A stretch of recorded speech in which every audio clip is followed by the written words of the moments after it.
c'est la Société des artistes français. Donc c'est le plus ancien salon et c'est le premier par rapport aux artistes indépendants.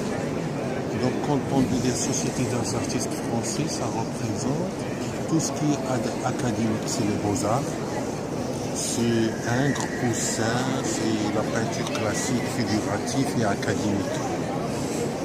Et là, on a la société, la STAI, c'est la Société des artistes indépendants.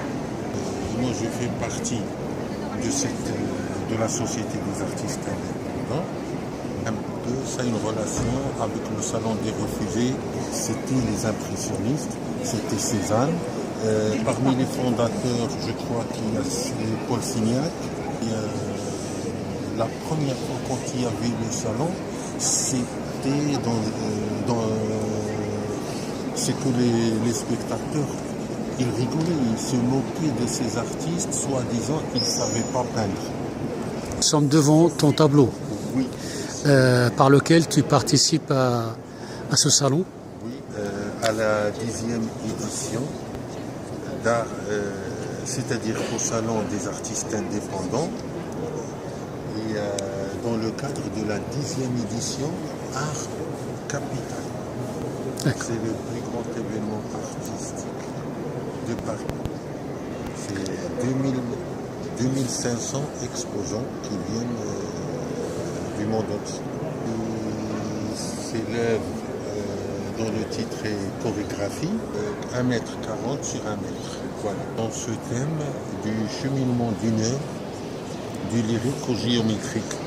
Il y avait beaucoup de lyrique et au fur et à mesure, ça s'est transformé en forme plus structurée où on voit peu à peu l'élément géométrique. Alors, ce passage du lyrique au géométrique, comment tu expliques le fait que tu passes du lyrique au géométrique? Ça s'est fait tout seul. Le pouvoir de la création. La création a un pouvoir.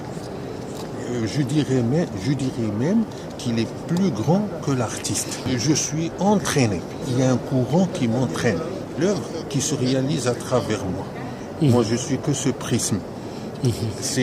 Quand je commence à réaliser une œuvre, je suis comme ce voyageur sur une route. Et c'est la route qui lui permet de voir ses paysages. Est-ce qu'on peut dire que ton œuvre est ton reflet? Oui. Dans quelle mesure? Dans la mesure où ça vient de mon intérieur, c'est mon reflet parce que, vous savez, l'œuvre, c'est comme un enfant. L'artiste et la femme, il y a une similitude. La femme, elle porte son enfant dans son ventre. Il accouche de cet enfant, il le met au monde. Moi, je porte l'œuvre, l'idée, je la porte dans ma tête. C'est beaucoup de temps d'imagination. Une œuvre, quand parfois il y a un acheteur ou que je vais la vendre, je ne vois plus le côté matériel. J'ai du mal à les vendre. On vend pas son enfant. et c'est mes enfants. Seulement la différence, c'est que moi, je l'ai porté dans ma tête comme idée. Dans l'art, il y a le hasard. Moi, dans la partie dont je suis responsable, c'est le travail. C'est-à-dire que je commence à créer. Je suis obligé, pour que l'œuvre soit acceptable, cet équilibre et cette harmonie qui sont nécessaires dans toute forme d'art, même dans la musique.